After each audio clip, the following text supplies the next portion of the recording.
सादर जय जिनेंद्र कौशल्य के राम भाग 95 में आप सभी का स्वागत है। आगे बढ़ते हैं। रावण जो है उनकी मृत्यु हो चुकी है। उनके भाई विभीषण बहुत दुखी हैं, बहुत परेशान हैं और उन्हें लग रहा है कि उनके कारण उनके भाई की मृत्यु हुई है, इसीलिए वह स्वयं का अपघात, जो अपघात कहते हैं, वह करने का प्रयास करते हैं।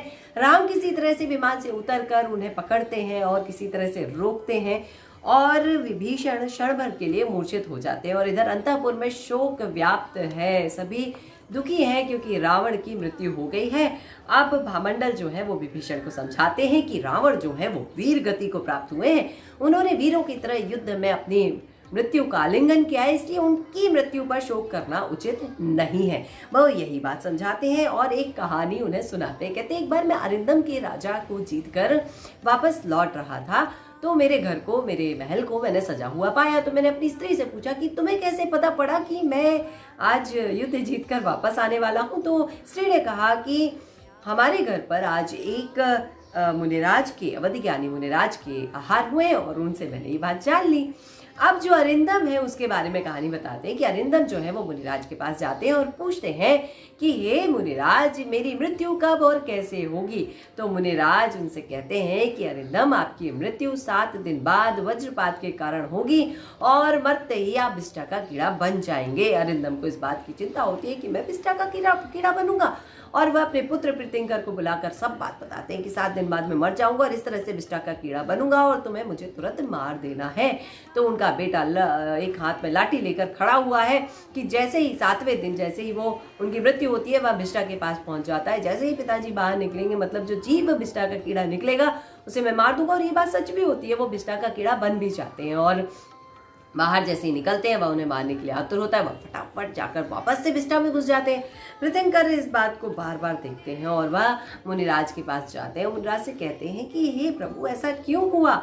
तो मुनिराज कहते हैं कि जिस योनि में जो व्यक्ति जन्म लेता है ना, तो वह वही उसी योनि से स्नेह करने लगता है, इसलिए अपने आत्म कल्याण का प्रयास करो, अपने जीवन के कल्याण का प्रयास करो।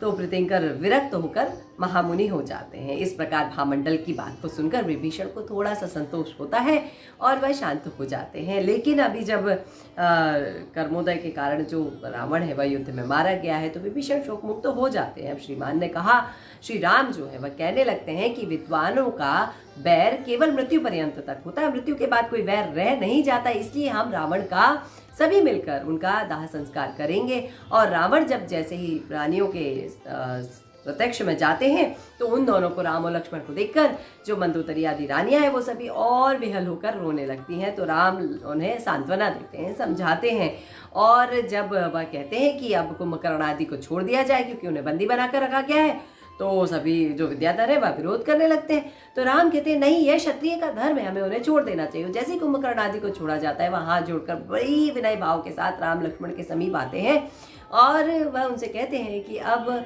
हम विरक्त होना चाहते हैं। लक्ष्मण उन्हें उनका राज्य, उनकी धन संपदा सब कुछ देना चाहते हैं, परंतु वह लक्ष्मण से लेने के लिए मना कर देते हैं। कहते हैं कि हम अपने जीवन में अविरक्ति की ओर जाना चाहते हैं। देखिए, अगर समय काल अच्छा है तो कितनी सारी व्यवस्थाएं जुट जाती हैं। उसी रात अंतिम प्रहर में लंका में अनंत वीर्य मुनिराज का संघ आता है, जो कि कुसुमा युद्ध नाम के उद्यान में ठहर जाते हैं। और उसी रात उन मुनिराज को, अनंत वीर्य मुनिराज को केवल ज्ञान की प्राप्ति हो जाती है और मुनिराज के प्रभाव से, केवल ज्ञान के प्रभाव से देव वहां आने लगते हैं, मुनिराज धर्म का स्वरूप कहने लगते हैं।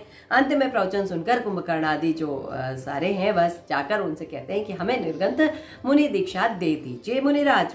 और यह बात कहते हैं, ये सब बात तो हो जाती है, तभी इंद्रजीत और मेघवाहन वहां बैठे होते हैं और अनंत वीर्य मुनिराज से कहते हैं कि हमारे पूर्व भवों के बारे में बताइए। तो मुनिराज पूर्व भवों के बारे में बताने के लिए उद्यत होते हैं, वह उन्हें बताते हैं।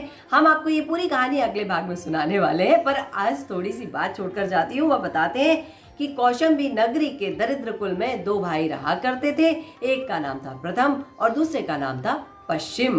अब इसके आगे की क्या कहानी है वह सुनेंगे अगले भाग में। तब तक के लिए आज्ञा दीजिए। प्रणाम, नमस्कार, जय जिनेंद्र।